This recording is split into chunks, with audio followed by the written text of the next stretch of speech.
Welcome to the fifth and final match of Week 2 at the Trainer School League. I'm your host, Fee, and today we have my co-host, Wired. Our competitors are Matt Y of the AmbiBob-oms and Karate Man, who's the coach of the Backyard Buzzwoles. Is there any Pokemon that you're looking towards on Karate Man's team? Oh yeah, I do want to preface this too, where these are two teams that are 1-0 right now, so this is going to be only one of these teams is going to escape this match 2-0 being tied with the Goons. This is a really important match for both of them, and while the Terra Captains are the same, there is a new Pokemon on this Buzzwole lineup in that Gyarados, which I think could be really impactful, giving him a third Moxie Intimidator to go into. Yeah, this guy's definitely going the full Moxie off. I'm looking towards that Gohalego with its funny little good as gold ability. So hopefully something like that goes off. We also got the two Terra Captains, the Iron Galviant? Valiant. Okay, it was either a V or a G. And then that Salamence. What about Matt Y's team? Similar teams last time, no change in Pokemon, no change in Terra Captains, but we saw last week a pretty clean 6-0 off the back of that Tatsugiri. We'll see if it comes with that Pokemon again, or if Matt is able to use another Pokemon to really show his team's full strength. Yeah, most definitely. The Tatsugiri from last week was definitely a big contender of just walling absolutely anything. So let's hopefully see that happen again. I'm looking towards that Poltegeist from a previous season that we did with just friends. No recordings or anything.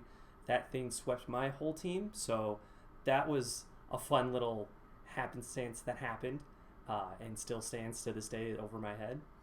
So hopefully that thing comes out. If it doesn't, I'm terrified if it comes out for me. But here we go. So let's see what they brought over on their end. Okay, interesting lineups. For Karate Man, we got that Gyarados and that Gohalego, with that Salamence, the Iron Valiant, that Crocodile, and the Rapsica. Is that how you say its name? Correct. Cool. And then for Matt Y's team, we got Garganacl. Oh, that big sword guy that I totally forgot his name. Tatsugiri, Poltegeist, Pinsimian, and Rotom Heat. Yeah, so coming from the bottom half of your screen, we've got that King Gambit, right, where it's going to be really strong into a lot of this team. However, not only are both the OUs here coming from the Buzzwoles, but all three of those Moxie Intimidate Pokemon are here and present with Rapsica backing them up. So I'm excited to see leads. Our trainers have been waiting, so I'm excited to get into this one, see which of these Pokemon are starting off here.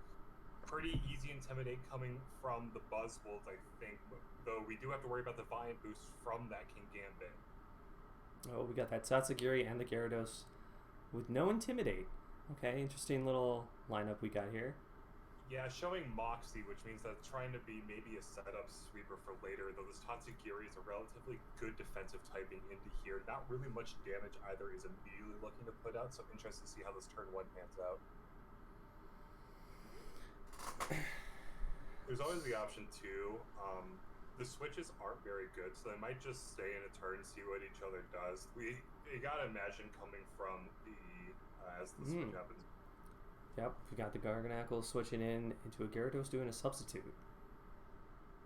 Yeah, we were worried about setup. There was the immediate worry of Dragon Dance, but now behind this sub, this Garganacl not able to go for that damaging move.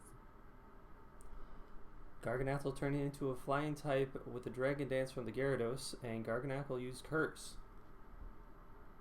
Flying type Garganacl, really interesting here. Kind of a net turn because the Garganacl gained the defense that the Gyarados gained, but that sub is still up.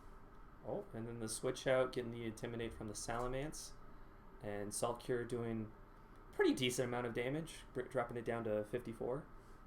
Interesting switch here, just straight going for the switch while he had the sub up, maybe predicting some item, but that Salamence took a decent amount of damage coming in, and this Garganacl still has that relatively good defense boost.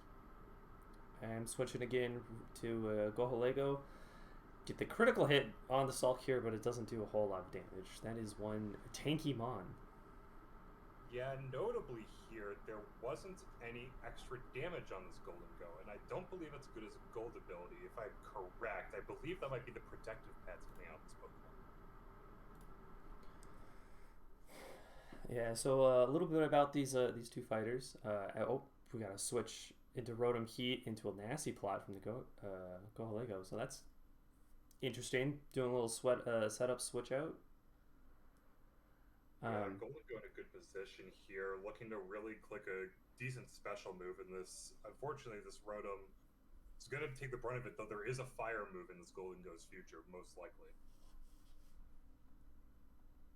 I mean, that definitely seems like the smart idea. It's just to have just to hit it with a fire move. Yeah, and we know this is the Terra Captain. Oh, switch out over a Salamence Will-O-Wisp. Okay, getting the free reduced damage, which is always nice. I mean, this seems like some really good weave from the Bob-oms. And a Hydro Pump onto the... Oh, and then a Volt Switch. Okay. A lot of things happening. They're just playing with each other right now. Yeah, Citrus Berry procced, healing back up that Rotom, maybe showing off a bulkier set. Looking for the switch here. That Salamence is relatively low, going to be down to close to 8% at the end of this turn due to the burn, so maybe switching to something that gets a priority move to kill it quickly. I would say the team overall isn't that fast compared to the Salamence, so he's looking for something that either has that priority move or maybe that's something that's Scarf just to try to finish this off. It did reveal as a special set too, so this burn is not super relevant.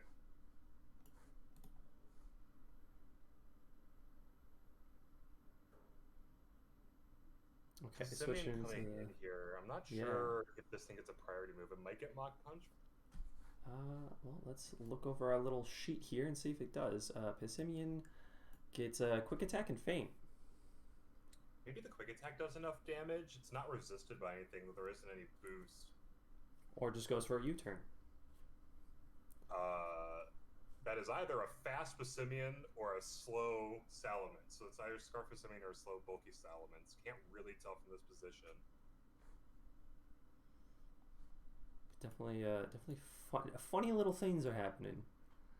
It's interesting too, because as the commentators, we can't see the speed trees of these Pokemon, but as a player, the Buzzwoles know whether or not that's a Scarf Pissimian or not, or if there was just a speed tier difference. So we're in a little bit of a dark spot here for us. Oh, Iron Valiant doing the Aura Sphere. Mirror Coat from the Tatsugiri, almost finishing off that Iron Valiant, but it heals up using a Citrus Berry. Yeah, unironically, didn't do enough damage to the Tatsugiri to kill himself off of that Mirror Coat, so relatively lucky, or maybe a good calc for this Valiant. Another Aura Sphere on a switch into the Poltegeist, but it doesn't affect it at all. I mean, this seems like a great position for this Poltegeist. There's not many things, especially if this is Focus Sash, that really stops this Shell Smash from coming off of this Poltegeist. Yeah, a funny little thing about these two, they're actually friends in real life. When we were first doing the draft, they were actually using each other's phones to communicate with us. So they know each other personally, and it's two friends fighting out, which is just a cute little thing. Just two friends having a friendly little Pokemon battle. And switching over to Pensimian, and the Iron Valiant used a Shadow Ball. Is Pensimian not just straight normal type? Pensimian is a fighting type, but the double here is interesting. Switch into the Rapska on a close combat does nothing, which is fun. Yeah, now you got to be worried about this revival blessing from this Rapska bringing back the Salamence.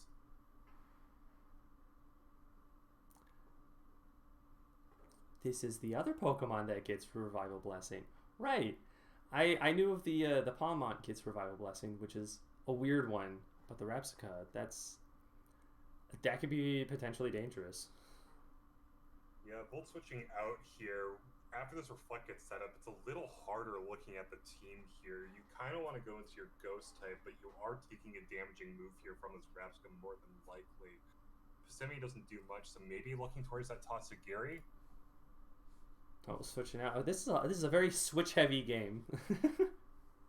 Yeah, and there's not really much punish for it. Without hazards being set up. These switches are relatively free as we get that light screen going up. Yeah, both teams. Let's see. Crocodile could set up rocks. It's the Well, only the thing button from guy that team. clicked V. That is an alive Salamence at 50%. And we got the stealth rocks. Okay, so at least someone's setting up something. Oh no! Was that it? Memento normally lowering both the attack and special attack by 2 stages, and incidentally procking Defiant twice, raising that King Gambit's attack by 2 at the end of that. Hey, you know what we call that? We call that free. That We is call free that money right there. free. Uh, let's see. Yeah, it looks like we just got rocks, solely rocks from the AmbiBob-oms side. So that's all the rocks he gets. Well, and to be fair, it's really good here, right? Because we've seen so much switching this game, having a entry hazard here makes it a little harder for the Buzzwoles to be able to switch in and out of their Pokemon for taking free damage. Mm-hmm. We got also light screen and reflect that's been up for a bit now. Okay, that's Couple things here. That flying type really helped, but we also noticed here that there's still reflect up, which means that it was in fact a light clay as the held item for that Rapscale. That was that just kind of happened. Okay, switch into Gohalego. Garganackle using Assault here. Shadow Ball right onto the Garganackle, and an Earthquake received by the Gohalego. Doing very minimal damage. Yeah, this Golden Ghost taking no damage here. It's kind of a strange interaction here because maybe predicting the switch out from this because of that Shadow Ball, or maybe just demonstrating they don't want to use the other move. Going into a Nasty Plot and then a Curse. So they're both just setting up a Recover on the Gohalego. Yeah, ooh, Earthquake does a lot more that time. Yeah, with Reflect gone, that Earthquake was at full power and did a good chunk to that Golden Go, finally demonstrating some damage.